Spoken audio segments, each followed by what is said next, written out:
starting place, although not the be and end all of everything, is assessment. People will think that they can do quizzes, etc. with these devices, and will have an expectation to see that. So it's best to get it all out of the way at the beginning. It's also a good opportunity to show that it's very easy to toggle between active vote and active expression. Active Inspire allows you to do this very simply, so you can use either device. So we're going to use active vote in the first instance, and we're going to answer this question together on the page. Another thing to point out to the audience is that it doesn't have to be pre-prepared. This could be a flip chart that I made a long time ago, and I'm suddenly going to have a set of active votes in my classroom. I can adapt this page now to get everybody involved and answer the question together, whereas previously it might have been asking this question just to one individual. And I do that simply by taking my pen and just labeling up my shapes on here. So the question is, which colour shape is not a rotational transformation of the red parallelogram? In context, we would be doing this in a maths lesson. We were doing this to see which of the following does not reflect this shape when it's rotated. So I'm going to ask you to take your active vote devices now, and I'm going to use my Wonder Wheel to vote on this. And you can see, because I'm in active vote mode, it's taken out other options. I've got my multiple choice and my true and false. And of course, this is multiple choice A to C.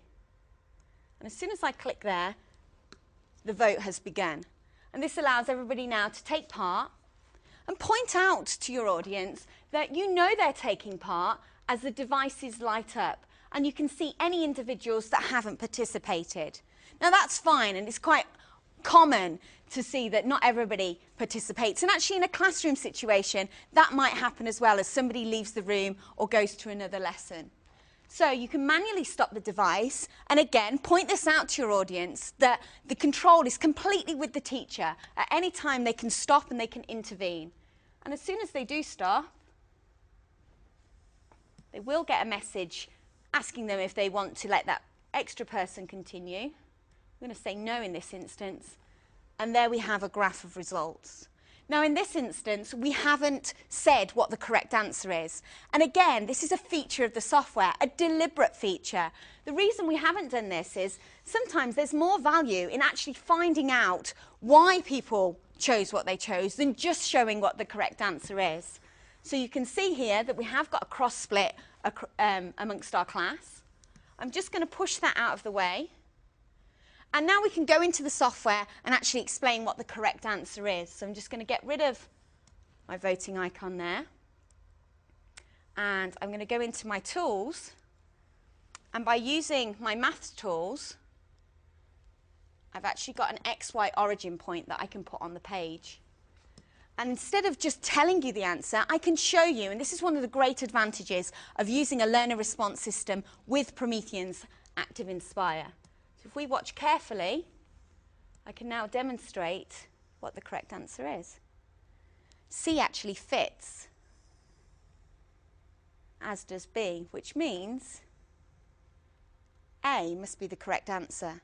Now, the reason for showing an audience this is so that they can see the power of using LRS and Active Inspire together. And they can see that it's more than just asking questions and getting answers. This is about real teaching and learning.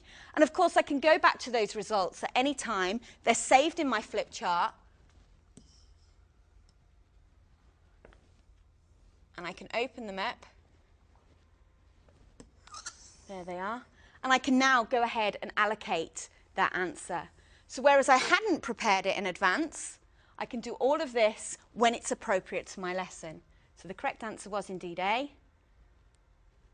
Let's just look at those results again.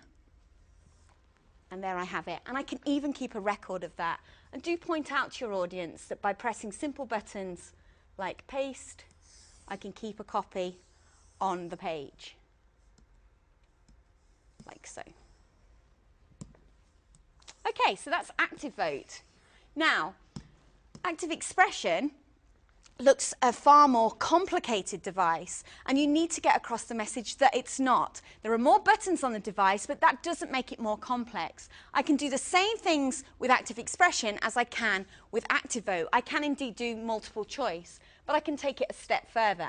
Now remember, when you're demonstrating ActiveVote and Active Expression, you do need to switch between the two. So I'm going to change over to my expression devices now. And I want you to imagine that we're in a literacy lesson, a language lesson, talking about different types of words. And I've got a sentence on the board. Rahima nervously requested the key.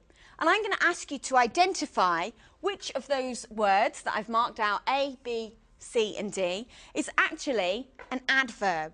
Now, I'm not going to get you to do this on this occasion, and I think it's important with an audience to make sure that you don't get them to do every vote, because time is precious, but you can show them that you can do multiple choice in this way as well. Instead, I'm going to take the learning on a little bit further, and I'm going to acknowledge that my audience are probably teachers, or at least adults, and that they will know that B, nervously, is indeed the adverb. But what I'm going to show them now is how I extend that teaching and learning, how I move that on. Good practice in a classroom would suggest that I wouldn't just get the students to identify the adverb. I'd want them to prove in some way that they understand what an adverb is, more than just from multiple choice. And the best way to do that is to ask them. Ask them what another adverb might be. Can they create another sentence? How else might Rahima request this key? She might do it cautiously, and I can give them a few ideas. But I can actually then turn it over to my audience and make them an active participant in this demonstration. And that's exactly what we're going to do now. I'm going to again use my Wonder Wheel, and this time you'll notice when it opens up, I've got the full complement of response types because I'm using Active Expression. And I'm going to instigate a vote that requires text. And by pressing that, all the devices of Active Expression have now changed to allow the user to put in an adverb. So I'm going to ask you to create a new adverb. How else might Rahima request this key? And while your audience are busy doing this, typing away, it's probably advisable to point out, with all due respect, that if they were in a classroom environment, if they were a teenager, they would probably be doing this very quickly. Students are very capable with this technology because it's akin to what they use all the time. No results so far. Now, rather than just wait for everybody to come in, there's a few other points that you could make during this time. For instance, there is no send key on there. There are hotkeys, and the individuals will find them as they press send. Okay, and again, I can stop whenever I want to. I could, in fact, set a time as well. That's something else I could point out here. And teachers will like that because it keeps the pace of the lesson going. I'm going to stop here for time's sake, and don't be afraid to do that, because if you're waiting for everybody's response, sometimes that will cut into your demonstration period. So I'm going to press stop. And again, it's going to tell me not everybody's answered, and again, that's fine. In a classroom, I might not do that. I might wait for everyone. But I can have a look, and I can see what the answers are. So Rahima greedily requested the key. Ambitiously, anxiously, boldly, enthusiastically. So you can have a look at the results, and do point out that you're probably not going to have more than 10, 15 adults in the room at this time. But if you're in a classroom, you're going to have more likely 25 up to 40 students doing this. So this list is going to be quite comprehensive. This is an apt opportunity to actually drill down a little bit further. This question was non-threatening. Everybody's been able to contribute, and everybody's given good answers. So we can have a look and see who answered what. And I can actually see which individuals have given which answer. And you'll see for the purpose of this demonstration, we've actually got letters and numbers defining who's who.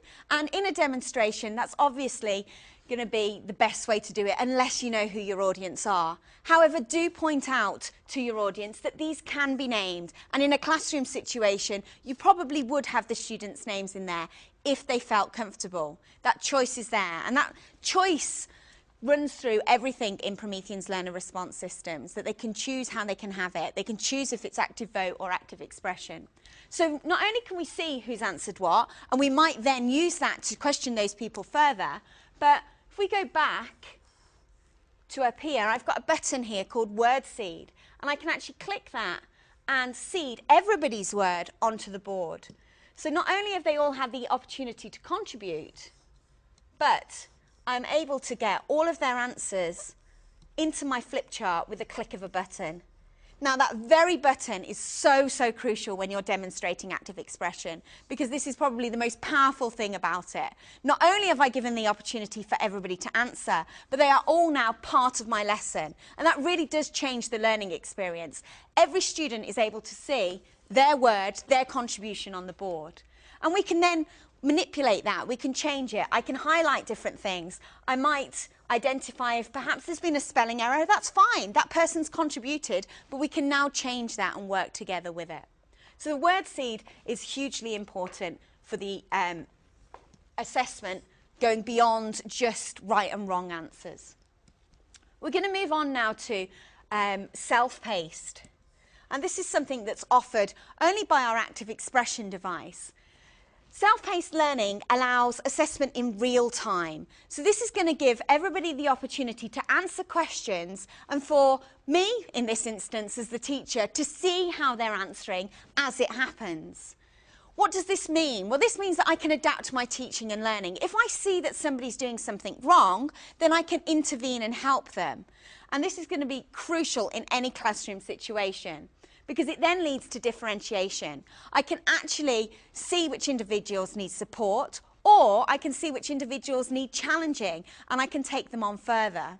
Now, talking about this is all very well and good, but like all of the active classroom, the best way to communicate this is to show it and actually engage your audience in a self-paced session. So that's exactly what we're going to do now, and have a look at how the results come in and how that you can interact with the audience and the results.